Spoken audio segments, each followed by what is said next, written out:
Қайырлы күн, даналы оқырмандар. Бүгін Ертұғырыл кім және оның ерліктерін айтатын боламыз. Тыңдап көрелік. Ол моңғол басқыншыларынан ығысып, Анадолы өлкесіне көшіп барған түркілердің Каи деген тайпасын басқарған Көсем Сүлеймен Шахтың үшінші ұлы, яғни текті әулеттен шыққан. Асылдың сынығы тұлпардың тұяғы. Болар бала боғынан демекші, тектілігі балалық шағынан бастап білінеді. Кішкентай кезінде әлденені ойға алса орындамай қоймайтын бала болады.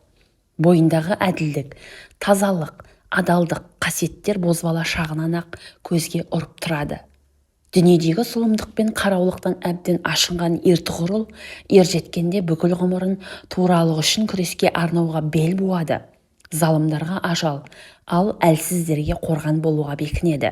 Мұндағы мақсаты аста төк қазынаға, мол алтынға кенелу емес, атын шығарып атақты болуды емес, билікке қол жеткізуді емес. Оны тақ та, мансап та, билік те, байлық та қызықтырмады. Жүрегіндегі жалғыз ниеті Алла разылығы үшін. Мұраты Алланың ақ жолымен жүріп өту және осы ауыр даңғылда дұрыстық үшін айқасып арпалысу.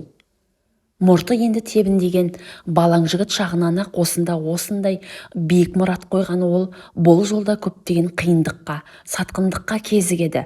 Бірақ соның бірі де батырды ізгі арманынан бас тартқыза алған жоқ. Өйткені ол айтқаннан қайтпайтын қайсар,